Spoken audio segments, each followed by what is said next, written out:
What is good, all of our listeners and viewers? Welcome back to another episode of Games and Groceries. My name is Adam. And I'm Liz. And we got these colored lights on Prime Day. Woo! We're here with episode 120, where we're going to be talking about does multiplayer actually matter in video games? But first, we've got some segments for you. Yes, we do. So, well, good. You didn't turn the pineapples on. No! You ruined everything. I got new toys in terms of colored lights. I forgot about our old toys, the pineapple lights. Yeah. But here we are, everybody. Here we are. Yeah, I was going through Prime Day, and I said, oh, what do we actually need? Like, this Prime Day was kind of weak. Yeah, a little. But, I was like, oh, you know what? A little pop of color. But it was $10. So I was like, why not? So I got a vacuum. We got a cordless vacuum. I got a tea kettle. Yeah. And now I don't need to buy that for you for Christmas like I planned. And now colored lights. Colored lights. And we got lights for the TV, like our regular our living room. Life TV. Life TV. Yeah. My goodness. Prime Day was pretty weak. But, take your wins where you got them. So, but yeah, Liz, how you doing? I'm good. I got out of work early. Yeah. Yeah. Cool. Not much happened at work. It was dead. Every time I answered the phone, no one else was on the other end. Except for one time, it was a salesperson. Oh, yeah. Sure. So that doesn't count either. It was a female. Is your name Ellie? Listen, I can be whoever I want to be. But let's get the show started. What do you think? Yeah, I guess. Cool. If you want to hear us talk some more, just a little bit of like hearing back and forth, blah, blah, blah. Banter. Check out our other podcast, What's the Biz? It's literally just anything. We talk about anything. We can take questions from you guys. So it's What's the Biz? Check it out if you're in a chill mood. But we're on social media. We're on Twitter at Gaming Groceries, or you can follow us individually. I'm at Ace the Grocer. And I'm at Journey First. You can also follow us on Instagram, Games and Groceries, all one word, where you can see some behind-the-scenes photos, some questions I'll ask about this particular podcast. You can get in on the conversation, maybe some memes if I feel like it. But yeah, follow us on Instagram. Check us out on Facebook. I post videos there too, so cool. Website. We got a website, gamesandgroceries.com, where you can listen to all the podcasts from the website, as well as you can find out where you can listen to the audio versions of the podcast, as well as some articles I've written in the past. Woo, you did it. I did it this time. So proud of you. Thank you. High five. And if you're watching us on YouTube, hi, how you doing? You considering clicking that subscribe button? That would be cool of you. That'd be great. Definitely consider hitting that subscribe and a notification bell so that you know when all these podcasts come out, as well as my weekly coffee games videos that I post weekly. And leave us a review on Apple Podcasts, Podchaser, link in the description down below. I think we can get started with our first segment. What do you think? I agree. Cool. Let's just get started with our first segment. Movie Minutes. Movie Minutes is a segment that we talk about the movies that we watched in the past week, whether it be on Netflix, Hulu, Amazon Prime, not really in theaters at this point in time, and we like to give you a review and give you a recommendation or not a recommendation. Here on the Games and Groceries podcast, we have a 5-point system here. We've got avoid at all costs, pass, enjoyable, solid, and perfect for us. So this week's movie is actually coming from Hulu. It's a 2019 horror movie because, hey, we're in Spooktober, everybody. Mm-hmm. Wow. And this is something we both wanted to see, and we didn't really want to go see it in theaters because we were like, on it. Yeah. And it's now available on Hulu. It's called Child's Play. Woo! It's the 2019 it's a reboot. It is, they say it. They have it written right in the beginning. It is, whatever it is. Man, I can't remember the word. No, I need Who cares? to know. I do. Find out later. Child's Play. Woo! It's also like the whole reboot thing of the old Child's Play. And Lizzie, opening thoughts. Reimagining. Go.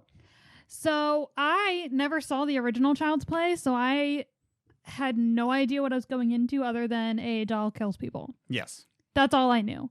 And now I feel like I should watch the first one because it was a reimagining. It was in modern times. Yes. And I know this is not how the original story went. Yeah. So I now want to see the original, which I do think is on Prime. I think so. So I might do that this weekend. Maybe we'll see. Mm-hmm. Probably not. But I do want to see the original now that I've seen this one. This one was okay. Mm-hmm. It has Aubrey Plaza. Yes. Love almost anything with Aubrey Plaza in it. Of course. She's great. Really weird seeing her as a mom. Well, like even Which they I thought that make when a I saw the comment. trailer. Yeah. They make a comment on that. Yeah. Yes, they do. But it wasn't even her age. It was just seeing her play that character. Yeah. But it didn't seem off. She did it very well. Oh yeah. She did it very well. It was just very strange to see her not play April. Because I think it's the only like big thing I've seen her in. But anyway, very good story. Of course, I mean it's the same. That's why they reimagined it. But I don't know. It was like I said. I didn't know what I was really getting into. When you checked the time at one point, had only been 30 minutes. Well, that's my first note. I thought it had been like an hour. Yeah. So that was weird. Yeah, let's discuss this real quick. Yeah. Let's go into my first note because I do say that the setup for this movie, it's very comedic and bright.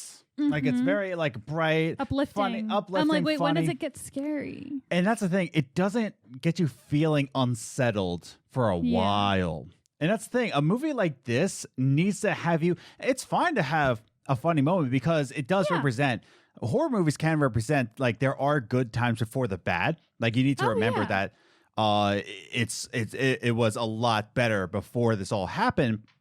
But at the same time, it gets you a long time before you start feeling, ooh, before you something's start not right. feeling like something bad gonna happen. Exactly, but it's very comedic. And especially since this is a reimagining, we know what happens. Yeah. Everyone knows what happens. So anytime there was like a sentence and I'm like, oh, that's gonna happen, and then it didn't, I'm like, all right, so when is it going to happen? Yeah, so it takes a while for you to get spooked.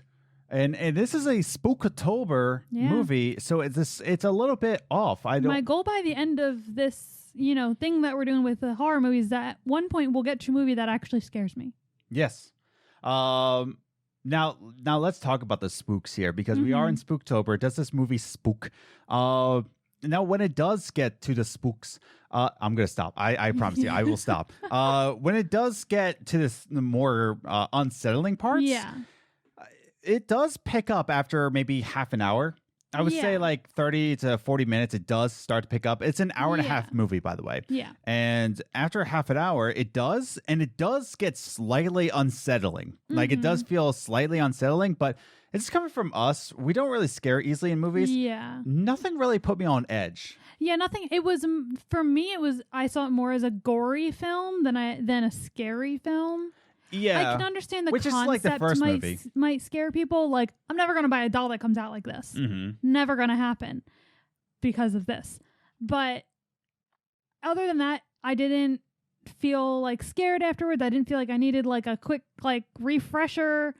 Like, a half hour. Like, I didn't feel like I couldn't go to sleep after it. Yeah, I really, there was one movie, I will recommend this. I don't know where it is. Devil. It takes place in an elevator. That unsettled me.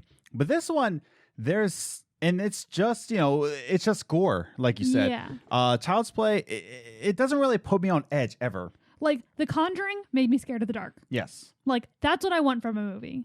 But this one was just really focused on how much gore it could bring. And it was only a couple scenes that was gory. Yeah.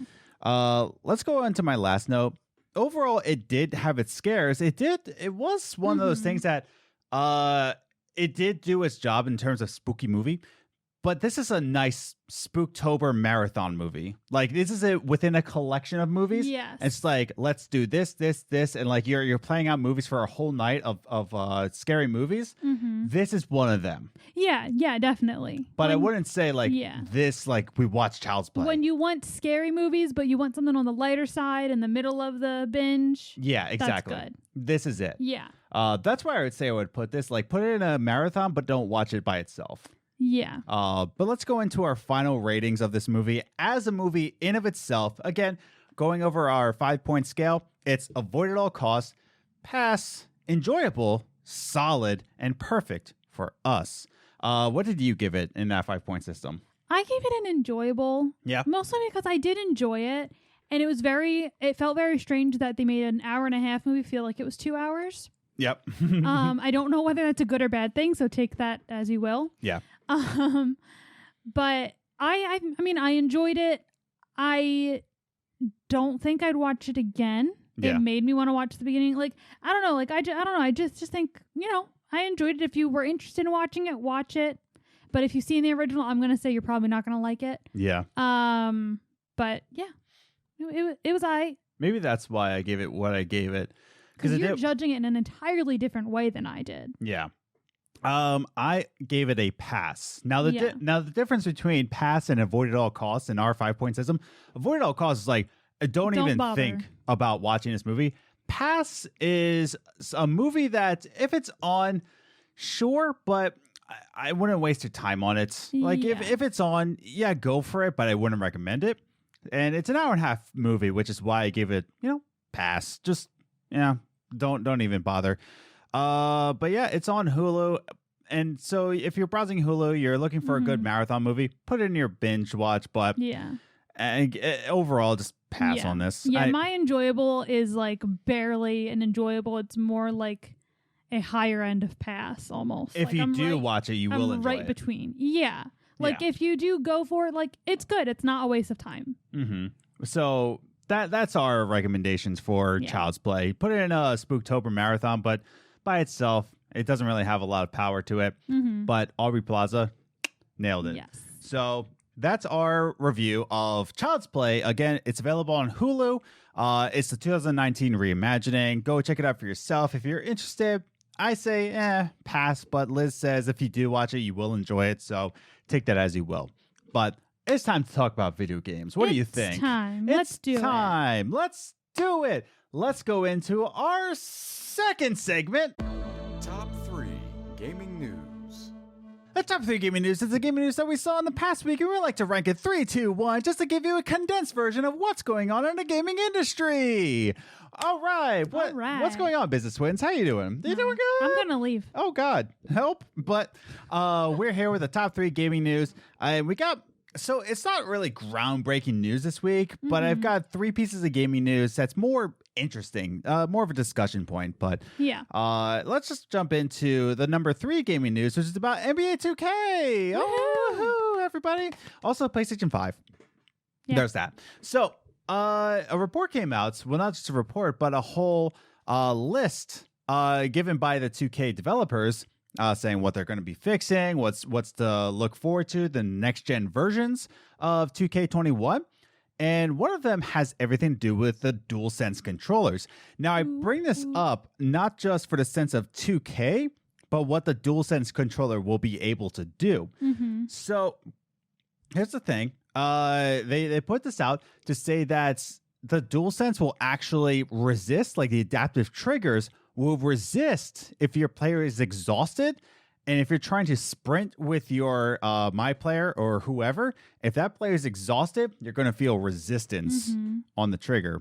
Now, let me read this quote from the article, which all the articles are linked down below, which states, additionally, there will be different levels of resistance when you use L2 in the post. I'll explain what the post is if you don't know basketball.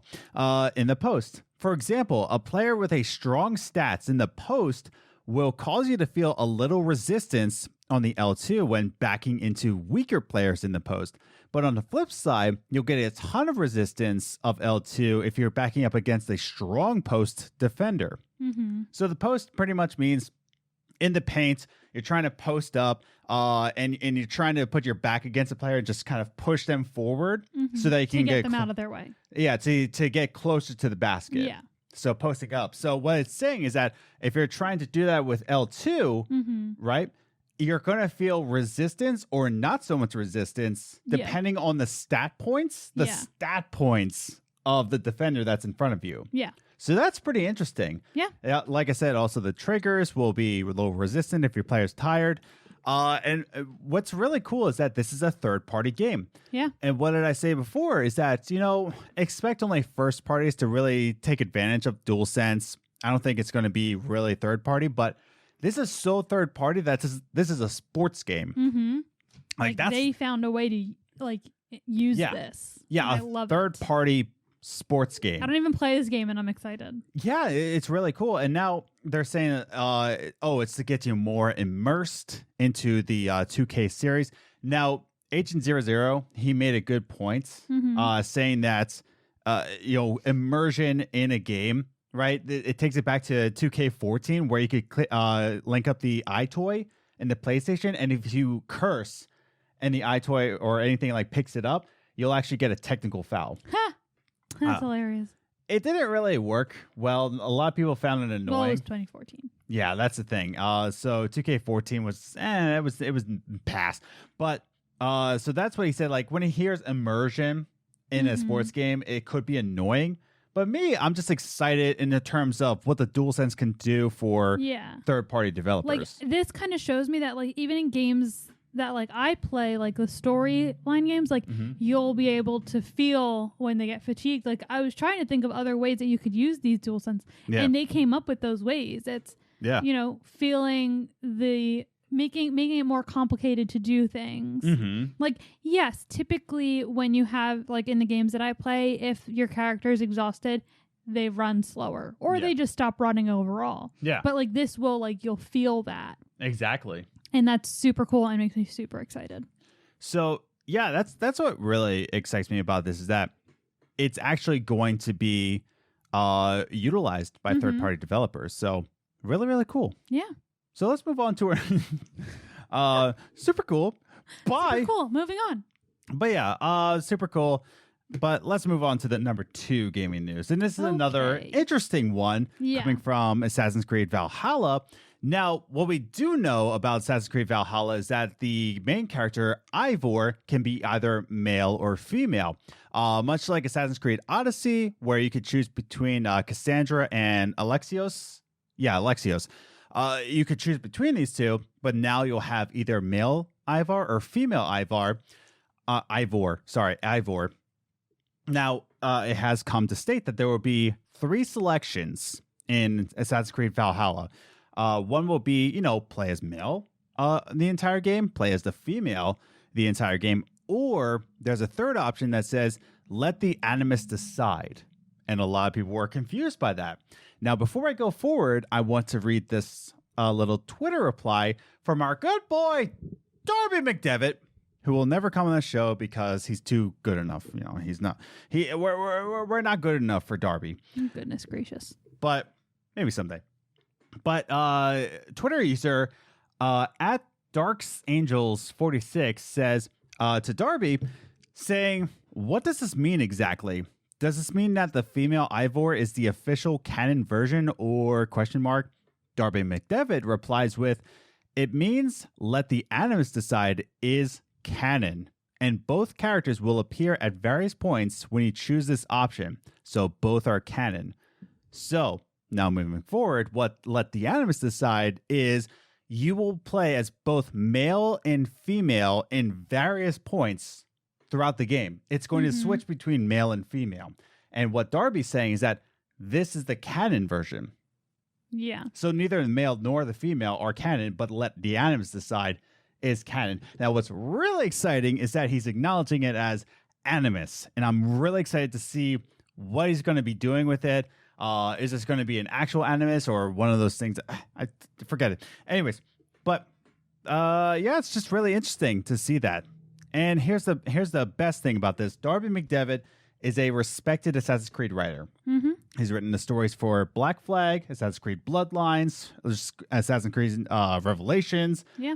Another one I can't remember. But I respect him for this. He's not doing this just to please audiences, but this seems so convoluted, though. But what do you think? I think it's interesting. I think I would get confused. Yeah. But, yeah. But Darby is amazing. Yes. It is what it is. But yeah, super exciting. And now we did get official word that...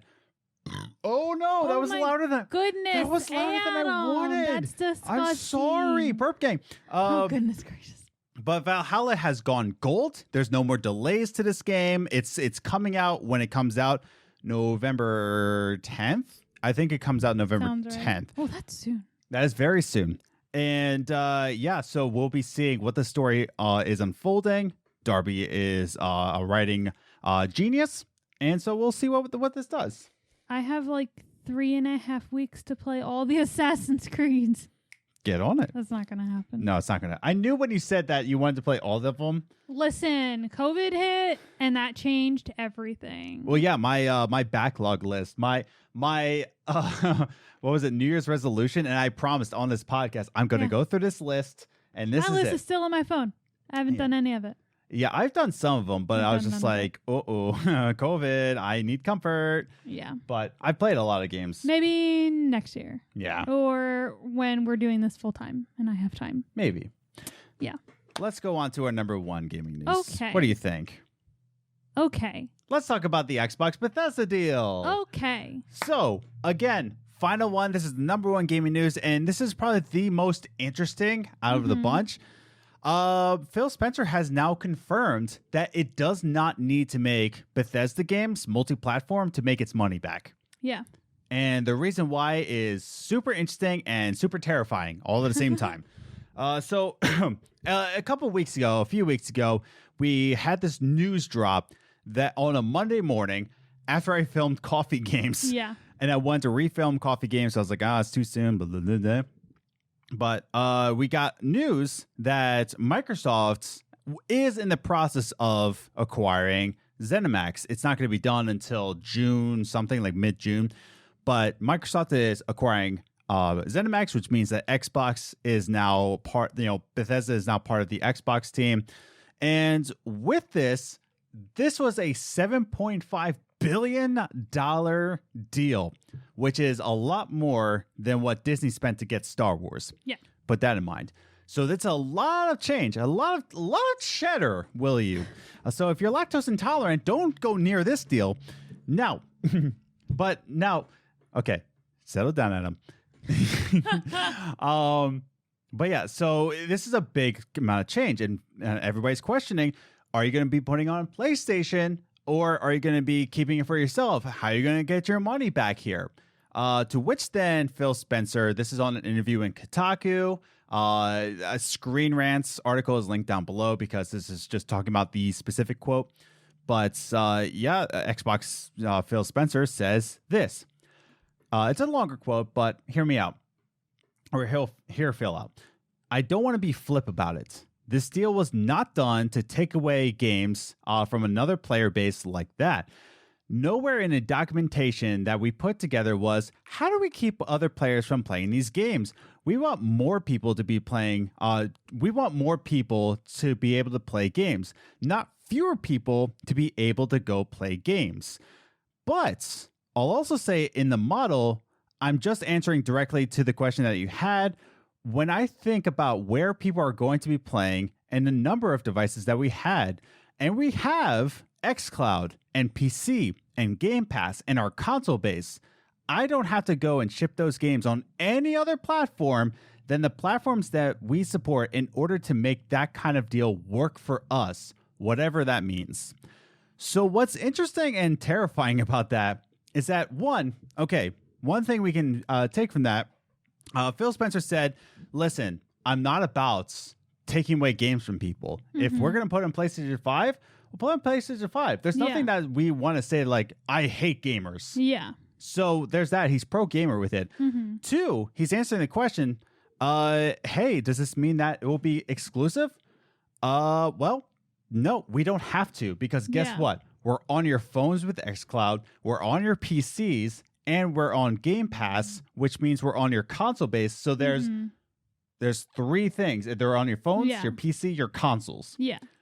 And that's the first time I thought about it. I'm like, they are, like what you were saying, they're their own multi-platform. Yeah, they don't. Basically, what he's saying is that they don't even need to worry about marketing to PlayStation gamers because they'll still make the money just on the platforms that they offer. Yeah. So he's like, we don't need to. Yeah. But we will. So it's cool to see that, like, if it does end up on PlayStation, it's not to make their money back, but it's out of the kindness of their hearts. It really is, which is so terrifying to think about. We're only giving this to you, PlayStation, because We're so generous. But that is very good marketing because it's saying that Xbox is pro gamer. It They're always has pro been. Customer. Well, I shouldn't say it always has been. I'm sorry. We'll talk about it another day, okay? Okay, viewer? Shut up. Anyways, listener and watcher. There you go. I'm looking at you. Shut up. Anyways. But yeah, so I don't remember what I was saying now. Well, that's the thing is that Phil Spencer, I should say, has always been pro gamer. He's always been against exclusivity. Yeah, they always want to do cross-platform, but it's PlayStation who usually stops that from happening. Mm-hmm. Especially Jim Ryan now. He's not a big fan of it. But, Hey, Adam! Shut up. Phone. Anyways.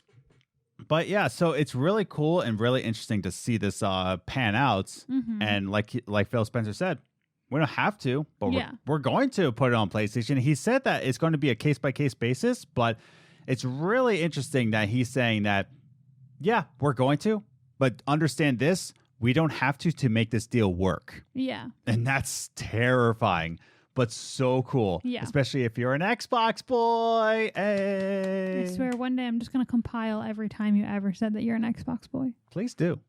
I want to, but every time I'm doing a video, it's like way too much time to attempt that. I have to go through every video we've ever done. Challenge to the internet. Bye-bye.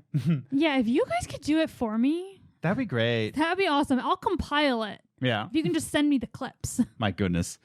But yeah, that's the top 3 gaming news. Number 3 was NBA 2K is taking over DualSense controllers. Is this a good thing? Do you think that more third-party developers are going to be utilizing the DualSense? Because like I said, a sports game is doing it. So that does that mean that everybody's going to be doing it? Write your thoughts in comments down below. Number 2, Assassin's Creed Valhalla. It's going to be both male and female. Let the animus decide. What do you think this is? Do you think Darby McDevitt is a writing genius? If you say otherwise, I will kick you. And number 1, Phil Spencer says that he doesn't need to be multi-platform to make this deal work. What are your thoughts on that? Do you think he's lying or do you think he's being sincere about this? Write your thoughts in the comments down below. So with all that said and done, what do you think? Should we move on to the final segment? Yes. Yeah, it's cool. You wanna lead us to it?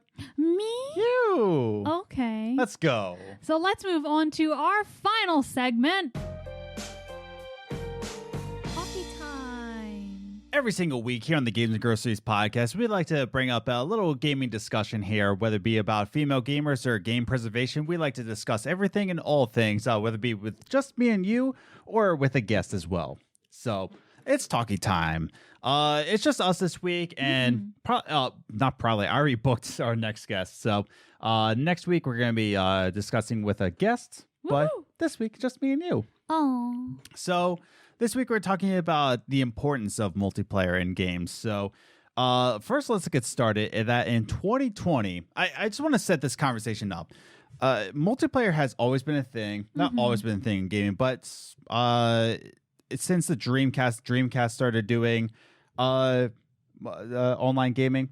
We're not going to get into retro gaming history right here because, I only know a little bit about the history of online gaming, but let's start with this year, 2020. So many in-person interactions have been just cut off, limited, and I just feel as an extrovert that I'm just kind of torn away from people. You, on the other hand, you're fine. But do you feel yourself like being torn away from in-person interactions? No. No? I mostly missed when the stores were closed. Yeah. Or when they were closed. That's more of what I missed. I missed being able to go out. Like, I very rarely feel the need to go out, but like I like to go browse stores as long as no one talks to me. Jeez. So, and I realized today that the whole 6 feet apart thing really works for me because I'm a very personal bubble person. Yeah. And I was in line today and I was on the 6 foot line away from the register and I was like, this is how far I would have stood away anyway. I'm like, this is working for me. This keeps people away from me. So I guess you could say that there's 2 types of people that are interacting with this because I'm very much a friendly person. Honestly, I'm friendly. Well, no. Friendly as in like I will talk to anybody. I've given 3 strangers my phone number before. You're a talker. I am very much a talker. They're like, "Can I get your phone number?" And Yeah, trustworthy. sure. You're like, here, go ahead. Yeah. Go ahead. Yeah. But yeah, here's the thing. It's just, I love people interaction. Talk to me on Twitter, Instagram. Just DM on Instagram. I will talk back to you. Oh, I'll talk on social media. I have time to think about it. Jeez. But the in-person interactions have been very limited, and it just makes me feel like it's very much harder to make friends or even just interact with people in 2020. Now, this is a good thing because there is a pandemic going on. So it's not to say that like, oh man, I wish I could make more friends. But that's discouraged right now. It's very much discouraged because, there is a pandemic going on. Yes. Now, with these limited in-person interactions, multiplayer is probably the perfect thing to be really uprising in this. And now video games have been on the rise since quarantine, both single player and multiplayer usage. Yeah. There have been reports that online use has been, on the uprise in 2020. And I think this is important because it is a perfect way to have an in-person interaction without actually having interaction. Yeah. So what is your experience? I'm just curious. What is your experience in multiplayer? Have you ever played multiplayer before? Only couch co-op. And that counts for a multiplayer. And we will discuss that a little bit. But yeah, growing up, since I had two sisters. Yeah. That's pretty much almost the only games we had. Yeah. Outside of like Animal Crossing and Sims, but most of our games were multiplayer games. Yeah. Weren't needed multiplayer, of course, because they always had computers. But they did offer multiplayer, so I played a lot of like racing games and Ready to Rumble, and you loved Ready to Rumble. I loved Ready to Rumble. But yeah, so I've played a ton. I've only played a handful with you though. Not even a handful. I think just 2. Yeah, you played Halo with me. Oh, 3. 3. Because we did Halo, the one with the 2 guys. Escape. Oh no. Oh man. No, that one. Yeah. We've talked about it. I don't remember the name of it though. I can never remember the name of it. And then that kitchen one that made Overcooked. Anxiety. Yeah. But even with that one, like when we played the Escape from Prison game, oh man, no. I'll look it up. Yeah, but the Escape from Prison game, it was just nice to have that interaction with you and just doing an activity with you. Yeah. And we really enjoyed our time with that. That was awesome. And that's the thing. Is that it wasn't just like me watching you. It wasn't like when we switch off on Life is Strange or when we both played Life is Strange together. It wasn't like us making the decisions together. It's like I had a character and you had a character and they both interacted in the game, and that was really cool. And that's the thing, is that it actually takes a lot of good activity, a lot of teamwork. And this is just important with the terms of limited in-person interactions, because now we have better online services. Now, not everybody has a better online service anymore. There are some states. A way out. A way You want to know what description I wrote in Google to get that? How? I said, video game escaping from prison, 2 guys. And it was the first thing that popped Wow. up. Jeez. A way out. Yeah, and that's the thing, is that there is a lack of couch co-op, but it's fine. And especially in 2020, I'm actually very much enjoying that there's more online games nowadays. Like multiplayer is really taking forward into 2020, especially this generation. There's a lot more multiplayer games or games that actually utilize multiplayer. And before, I'm just not a huge fan of multiplayer, but this year it's just like, it's my bread and butter. Yeah. Do you know how much multiplayer Tony Hawk I've been playing? No, I do not. I've been decimating people at Tony Hawk. But you haven't been doing like your chatting. Well, that's because you're editing. Yeah. Oh, I mean, you can still play with your brains. I can? Yeah. Oh, good to know. You used to do it all the time. Yeah, but like now we're closer when you're editing. Gotcha. Yeah, closer. You do tend to yell. Yeah, I do. I yell a lot. No, you don't yell. You just talk very loudly.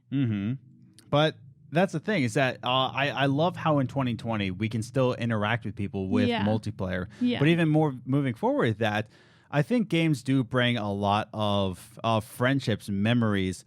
Like I said, teamwork based. It's something that you can do on an adventure. You can go on a same mission with another person, and you're still spending time with another person. Now, you said that you played a lot of multiplayer when you were a kid.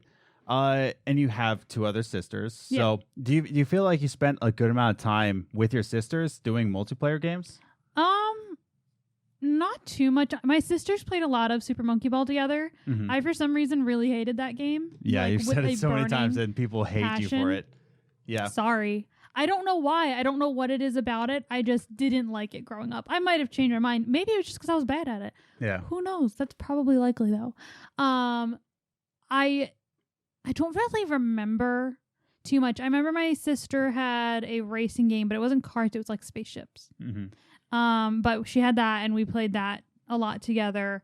Did you have an F-Zero game? Wait, do you have an F-Zero? Wait, okay, after this podcast, I gotta look. Okay, continue. Okay. Yeah. I know, yeah, we do have it in there. What I don't know what game it is. I'm just saying whatever game I'm talking about is in our bedroom. Okay. Do you want to go look? I'll go. No, I'll just keep talking. no, keep talking. I'll be here. Do you want me to go get it and you Nope. can keep talking? No, keep talking. So, but yeah, and like I said, Ready to Rumble, but very rarely did my sisters play that with me. I think occasionally they would.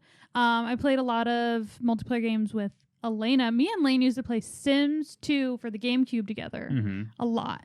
Yeah. So there was that. But yeah, I know I have a ton, but I don't remember like how often we played them. But I do. I mean, they were all multiplayer games, and I did play multiplayer with them occasionally. Yeah. And we had Super Mario Kart, of course.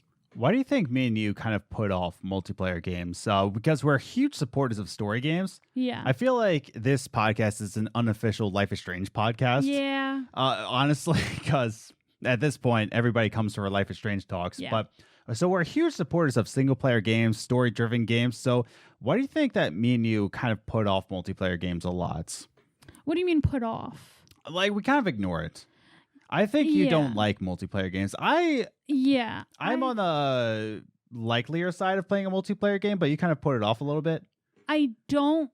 I think it's that part that doesn't want to depend on someone else to get through the game. Yeah. Like, okay. know, like I was fine with A Way Out because I think because it was a story. Yeah. But when it's like a skill based game, it's like I don't. Not that I'm a sore loser. It's that I don't like to feel bad about myself. Yeah. And when I lose to someone horrifically, I feel bad about myself. And that's the thing. This slowly just turned into a mental health podcast. But yeah, so I guess that it's like I don't want to lose, but not in a way that I'm a sore loser. Like I don't care that I lose. It's just that I'm like, oh, I'm not as good as I thought I was. Yeah. Like it's mostly if I lose horrifically. Well, that's how I've been with Tony Hawk, is that there will be like 3 rounds where I'll be just like at first place. Like just the other day when you were editing, I got first place in 3 different rounds. And then slowly but surely I got more tired and then I just dropped in the ranks. And I was like, oh, I'm not good. I'm not as good as I thought I was. Dang it. Yeah. But and by the way, if you want to fight me on Tony Hawk, come at me. I will decimate you. Anyways. And trying to keep up, like if I'm doing good, it's like I get anxiety. Yeah. I feel so pathetic saying that how I get this level of anxiety playing video games. But yeah, I just get sweaty. Like it's you know what it is? It's too intense for me. Yeah. Not even feelings. It's got nothing. I don't think it's competition. Yeah. I don't think it has anything to do with anxiety. I don't think it has anything to do with my feelings or anything. I think it's too intense. Yeah. And you know me, I'm not a very competitive person. I literally don't care. It's just, it's too much happening at once. But would you say that multiplayer is still important though in video games? Would you say that you can make good friends in multiplayer? Yeah. Yeah. Yeah. I mean, I have never been an advocate for like kids talking to strangers online. Yeah. I probably wouldn't let my kid have online multiplayer stuff for a while. But to grow friendships, I think that's great. Like I said, me and Lane used to play multiplayer stuff all the time together. So I think it's still important. Yeah. It's just not for me. Now, since we're on that topic, let me ask you, what are your opinions about making friends online, interactions with friends? Do you think they're just as real as making, in real life friends? Do you think they can be kind of stronger friendships than in real life? What is your opinion? I don't know if they'd be stronger, but as an adult who can tell who's being a good person and who's not, I think it's fine, and I think they can be real friends. Like, if we were ever in the same area as Nikki, Yeah. we'd hang out and it'd be fine. Mm-hmm. Like, I consider her a friend. Yeah. And same thing with Pastor's wife. Mm-hmm. Never met her in person. I met her strictly online, Yeah. and I consider her a friend. Like, we have a couple friends online that we've never met technically in person. We've video chatted them, but I have to follow up with Diane about the Cholula. yes, you do. But that's what I mean. Like, Yeah. when you and I have a lot of people that we consider friends that we met on Twitter and through podcasting, Mm-hmm. but we've never met them in person. Exactly. So I consider them all real friends. Like, I know that if we were ever in the area of one of these people, that we'd be hanging out, we'd be having a good time. Exactly. Just like if we were hanging out with Lane or Kevin. And that's the thing, that multiplayer games can actually form these kind of friends. In fact, Yeah. I made a lot of friends through RuneScape back in the day. I made probably like my best friend, and I can't even remember his username, but I've made so many friends through RuneScape, and I would wait till they're online, and we would play different quests together. Another defense for online, not that this has anything to do with video games, but we grew our friendship online. Yes. We went to school together. We didn't talk to each other in school. MySpace. Yay. But we grew our friendship on MySpace, and then we started dating, and then everyone was like, do you even know each other? Mm-hmm. And we were like, yeah, we know each other great. We just didn't talk in school. Exactly. But And so, still talking, yeah. yeah. But now I do have one social media answer here, and she does talk about a little bit about the interaction she gets from multiplayer. So I only have one, but if you ever feel like you want to answer this question and you want to be a part of this conversation on Games Groceries, I will ask you questions on Instagram, Games Groceries, all one word, or on Twitter, at Gaming Groceries. So you can answer questions that I'll have for you. And I do ask, how/why is multiplayer in games important to you? And so Do you want me to go get the game while you read that so we know what game it was? Yeah, sure. I'll read the question, and then I will discuss it, and I will buy. Well, it's not going to take me that long. There's like 10 games. Okay, but are you talking about the N64 games? Yeah, they're in the living room. Yep. Okay, you know where they are.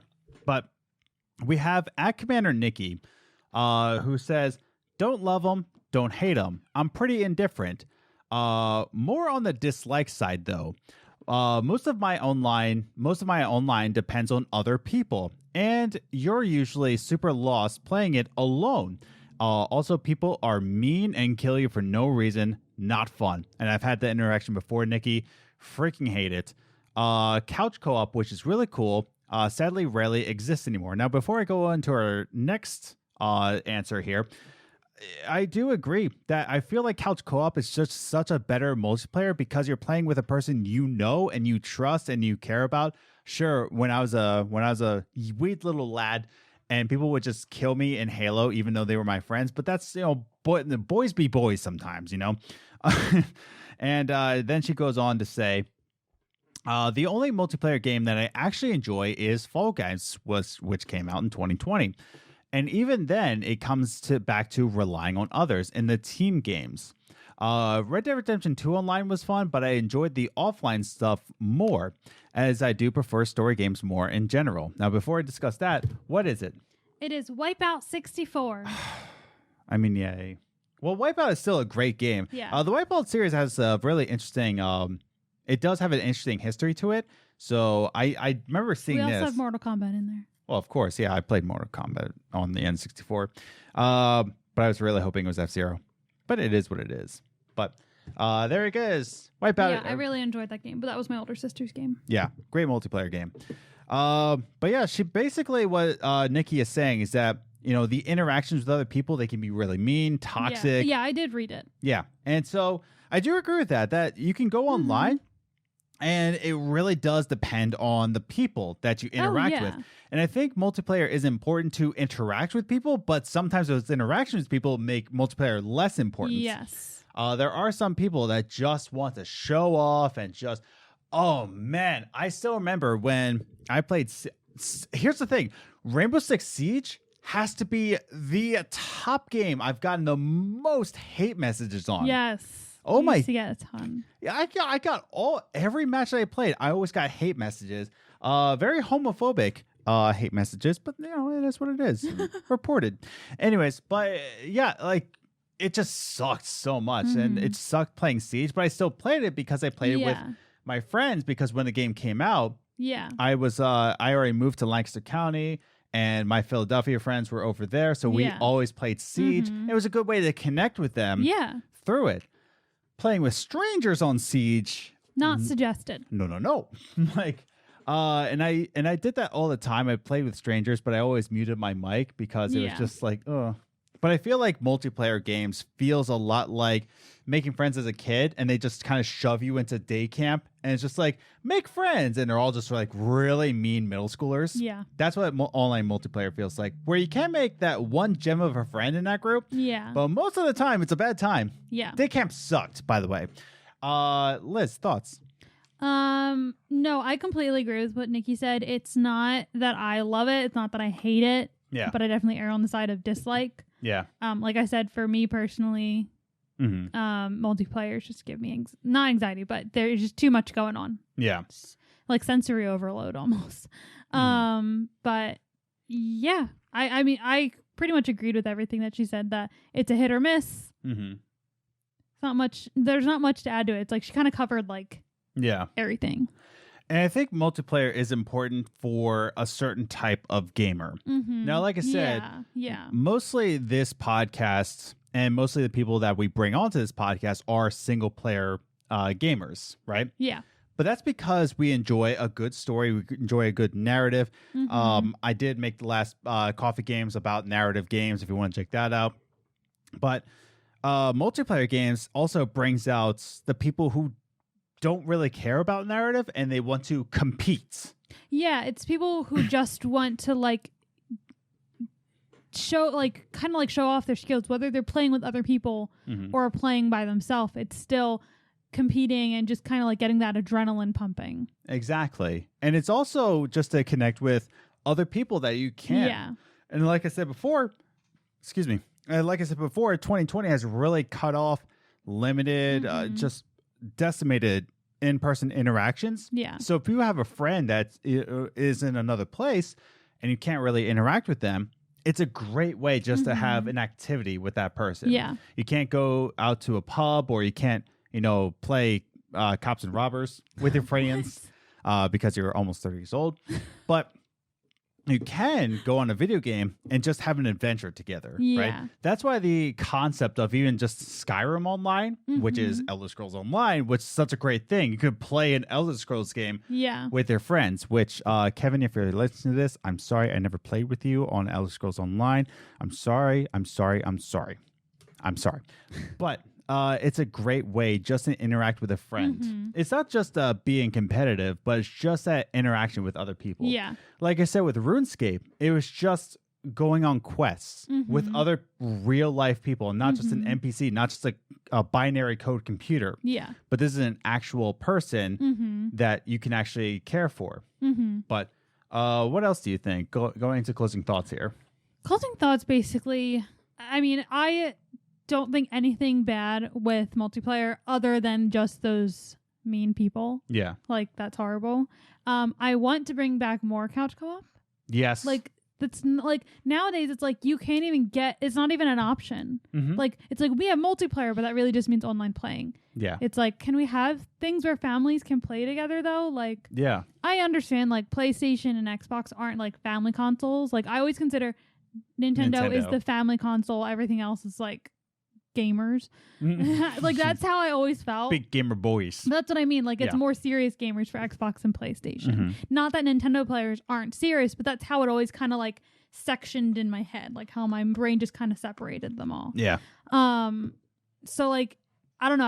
I guess I wish like we had more like of those family type games for Xbox and yeah, because it can bring a family together too. Yeah, exactly. Because like even you had one family that you worked with that all of them played Monster Hunter World together. Yes. Yeah. Yeah, they do. And they always talked about it. They came together as a family, and they collected items. Yeah, I mean, even when we go into the city to do our laundry every week. Oh, There's Pokemon Go. families everywhere, like Yeah. hordes of like, you can tell the family. It's like there's you got the mom and the dad and the kids, and then you got like uncle, like it's a whole family came after dinner to the park. Yeah. And it's hilarious. It's just funny to watch them all walk around. I'm like, what's happening? But yeah, so like you can bring families together on couch co-op, and like I just imagine like that would be fun. Like when we have kids. Yeah. Luckily, we have my old Nintendo systems. Yeah. But it would be nice to have more of those on other consoles and more things like A Way Out. Yeah. That would be awesome because that was so cool. I want more of something like that. Joseph Ferris has confirmed that he is planning his next game. Woo! Very similar to A Way Out. Yay! Which I can't remember what it is. I think he did reveal it's Joseph Ferris's next game. Like, I think he revealed, like, what it's about. Because, like, that was, like, really awesome for us. Because it's not, like, the multiplayer where we're competing. Because I just like those. Yeah. And Overcooked just gave me anxiety. Yeah. That was too much. That was teamwork. That was way too much. Yeah. But, yeah. No, I'm fine with multiplayer games. It's just the competitive side of the multiplayer games are not for me. And I don't like talking to strangers. Yeah. So. And I think my real closing thoughts here is that when we're talking about what's more important in video games, especially going to the next generation where story games are starting to phase out, and people like us who love story games and are big champions for story games, a lot of us will start to say like, well, multiplayer doesn't matter. Why are we focusing? We really need to focus on story only games. God of War was fantastic. It was just its own game, blah, blah, blah. And I even talked about that in my video. But that's the thing is that I think both are equivalents. Yeah. Games are for gamers, right? If you like video games, if you play any kind of video game, guess what? You're a gamer. And I think multiplayer games, right? They bring out the competitiveness for some people. They bring out a certain level of games for a certain type of gamer. Some people just want to compete. Like they're just competitors. And that's where esports games come in. That's where MOBAs come in. That's where games like Fall Guys even come in. People that just want to have fun, laugh, compete. But multiplayer games can also be for building friendships, right? Like I said online, for Elder Scrolls Online, you can go on a quest with somebody. You can go out in the world of Tamriel with your friends, and it's amazing. I do want to get more into that. I don't know. But I even have a friend from work where we're going to be talking about like let's play Siege together. So yeah, I talked to them like, do you still play Siege? And he's like, oh man, it's been a long time. Last time I played there was only like 15 characters. So I was like, uh-oh. You haven't played in a long time, friend. But yeah, we're going to be probably doing that another time. But it's just a good way just to connect with a friend, especially in this time where there's nothing else to do with your friends. There's nothing open. Yeah. And I'm not trying to say that's a bad thing, but 2020 is horrible. And so I just love the way you say it. Like 2020 is horrible. It is. It's horrible. And now you can actually have a good interaction with your friends. Or even if you're stuck inside, you can play Wipeout 64 with your wife. Maybe we'll play that tonight. Maybe we will. Who knows? Who knows? Who knows? I know. But who knows? But yeah, no, it's super awesome. But I think that multiplayer games have a high importance in video games. I don't think they should ever go away, even though I prefer story games. I don't think that multiplayer games should ever be ignored. Yeah. I think that they have their place amongst gamers. And I think just as in if we got rid of story games, we're decimating one level of gamer. If we get rid of multiplayer, we're decimating another person of a gamer. Let's all just play video games together, whether it be alone like little introverts or together like an extrovert. Why are introverts little? They're not all little. I'm just little. Yeah, but Just close the show. I think we did figure out that I'm introverted. No, you're extroverted with introverted qualities. That's the thing. And I'm very big. I'm big boy. But that doesn't mean. Never mind. We're not getting into this. We're not getting into this? No, we're not. Any other closing thoughts? No, I'm good. You're good? I'm good. So, but yeah, write your thoughts in the comments down below. If you're watching us on YouTube, write it in comments down below. Do you think multiplayer games have a high importance in games? Do you just not care? Do you think they can be decimated? Are you wrong? Leave all your comments down below. And again, definitely click that subscribe button, the notification bell, so you know when all these podcasts come out. And if you're listening to us on the audio version, definitely consider leaving us a review over on Apple Podcasts or on Podchaser. Podchaser is linked down below. I hope you do consider leaving us a review over there because it does help us out a lot. And anywhere you want to write to us, you can write to us. I'm at Ace the Grocer on Twitter. And I'm at Journey First. So you can share your thoughts with us on Twitter. That's what we're on social media. Interact with us, play with us a little bit.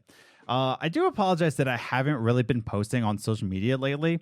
I looked at our Instagram feed and I'm just like, I have not been on the game with it, but it has been a busy week at my real job.